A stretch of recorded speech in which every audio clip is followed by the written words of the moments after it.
Okay, let's see, test this. Okay. Hello, everyone. Welcome back to Behavior 2700. I know you've been very excited to come back to class and get to learn about behavior, how it works and operates. And so I hope everyone's safe out there in amongst this kind of a crazy situation that has unfolded. So just off the top of my head, some things to remember, especially because this is our first day back as a class, is the schedule has changed, right? So the topics and the order in which we're going to talk about them has changed due to the circumstances. So before we had written that we would be working on aversive control, but that won't be the case. That will be next week, I believe. So this week we're going to be tackling applied behavior analysis and behavior change techniques, okay? Also, if you have any other questions on the components that have changed in class, please don't hesitate to let us know, and we'll do everything we can to answer any questions and make this as smooth of a transition as possible, although we do anticipate that there might be some difficulties early on, especially getting adjusted from having a in-class class to an online class. Okay, so please don't hesitate to reach out. All right, so today we're going to be talking about the science of social significance, right? That's kind of what I thought would represent the topic that we're going to talk about today. And we're going to see why.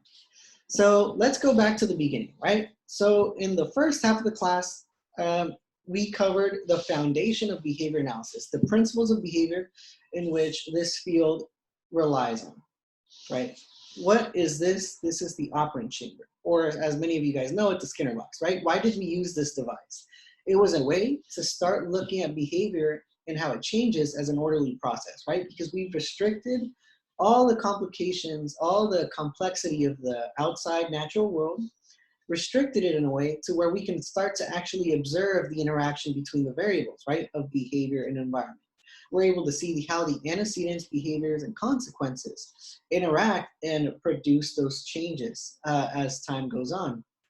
And so those principles of behavior are going to be important for you to know, right? Because it's not just going to be for this class, but it's honestly going to be what's going to take you through the rest of your behavior analytic career, right? Because whenever we talk about anything behavior analysis, it always has to boil down to those principles of behavior, right? Because as we've mentioned before, those principles are what I like to call the glasses of a behavior analyst, right? Because when you put them on, you start to see those orderly relations, and they're always going to come back. So make sure you're strong with that foundation. And again, you're always welcome to ask us questions about it. So what did we uncover using this operant chamber, right? We found out how those environmental changes can influence behavior, right? With reinforcement. We've seen how consequences that follow behavior increase its likelihood in the future, right? Punishment. How the presentation or removal of a stimulus can decrease the rates of behavior over time. We learned about stimulus control, right? How can the environment start to occasion behavior? How can it make it more likely that a response occurs in this particular environment? And schedules of reinforcement. We've seen how the presentation of consequences, right, can drastically change the patterns that are observed over time.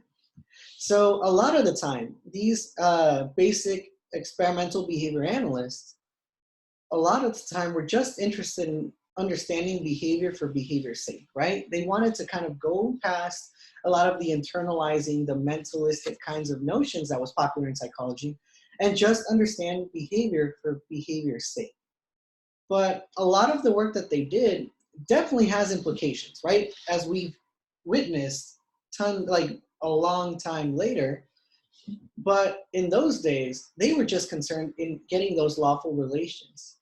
But, as you can imagine, just understanding behavior for behavior's sake may not be enough for someone, right? Somebody might want to use these principles to start influencing people, helping people, right? Producing significant change that's going to make someone's life better. And you can see the appeal of that, right? So in 1949, you have this researcher named Fuller. He was one of these people. He had the question, okay, so we've studied the principles of behavior. We have an idea of how they work.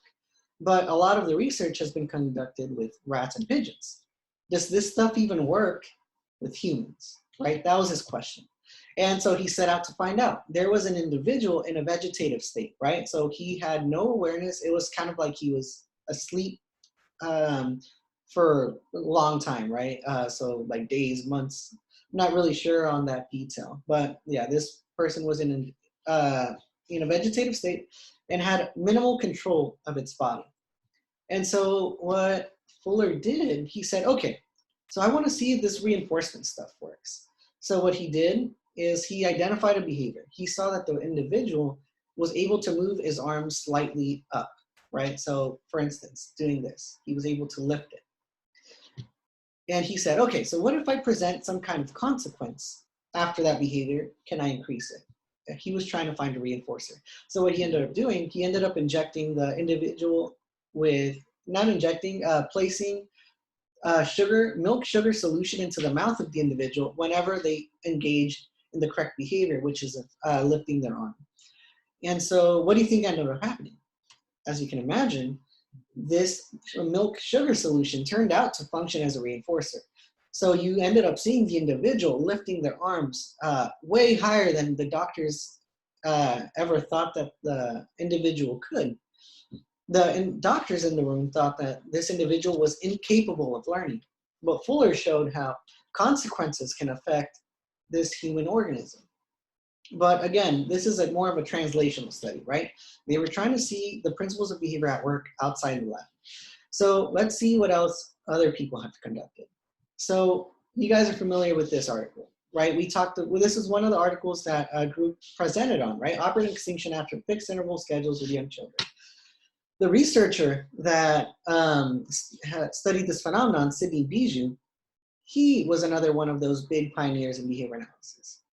Except that he wasn't just interested in the principles of behavior themselves. He was like, how can I use the science to start helping people?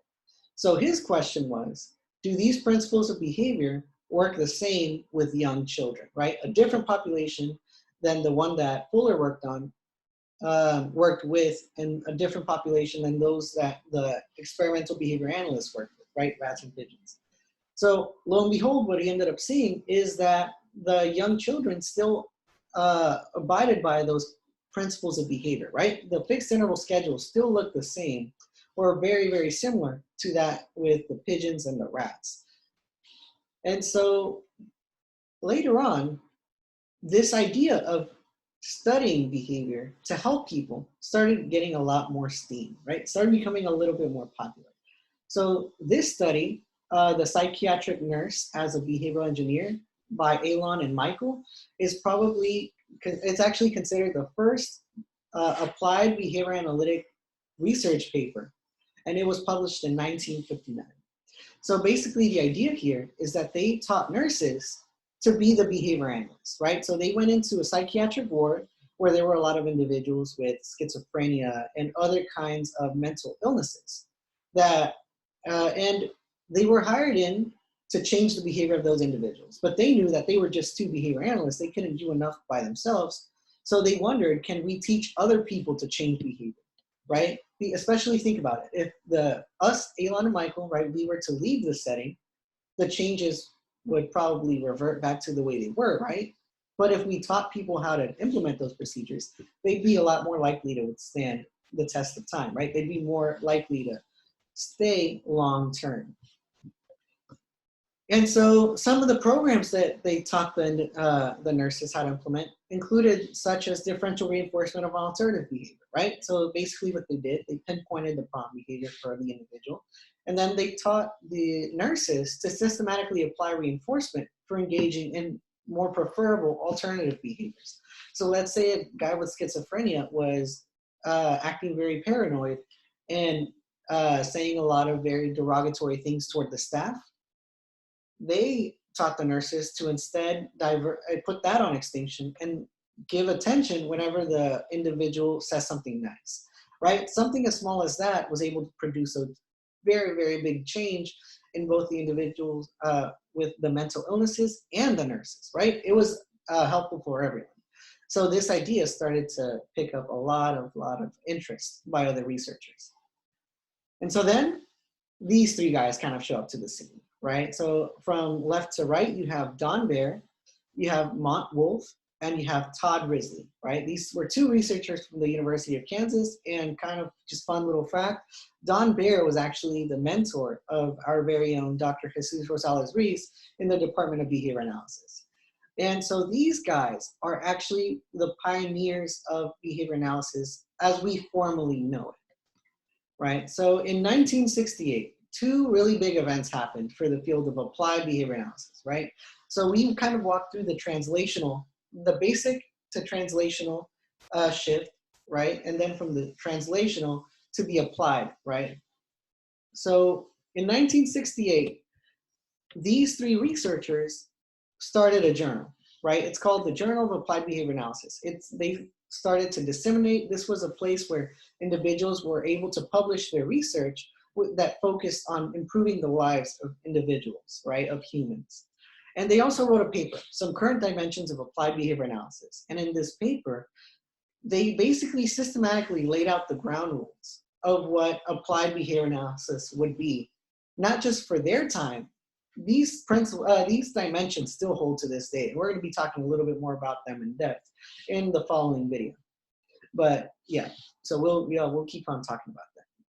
So the Journal of Applied Behavior Analysis, or you guys may know it as JABA, right? So why is this important, right? It was the first journal in applied behavior analysis, right? Now it's considered the flagship. It is the journal in this specialty. It focuses on applied problems, right? In contrast to the Journal of the Experimental Analysis of Behavior. They focused on finding the order in behavior, right? How does the environment-behavior relations interact? How do we see these changes, right? Those principles and deepening our understanding.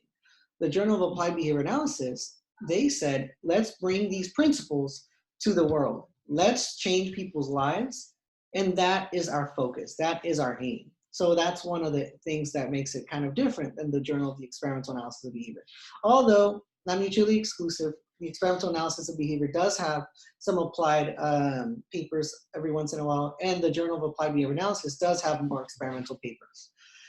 So it also, another big factor is that it gave behavior analysts a way to share their findings, right? Because at this moment in time, right, before this journal, the field of behavior analysis was very, very small, right? Only a couple of researchers were asking these kinds of questions, and they didn't really have a way to disseminate their findings, right? It's not like now where I can post something on the internet and people across the world can see what I'm talking about, right? And learn from my research.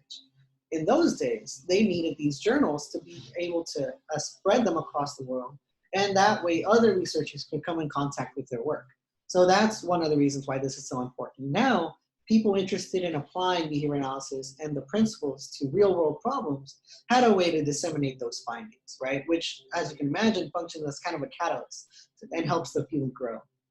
And again, it is the flagship journal. This is the Journal of Applied Behavior Analysis. So that's it for the history. In the next video, we're going to cover what those 7 dimensions that Don Bear, Todd Risley, and Mont Wolf covered and explain them in detail. So again, if you have any questions on this, please don't hesitate to ask.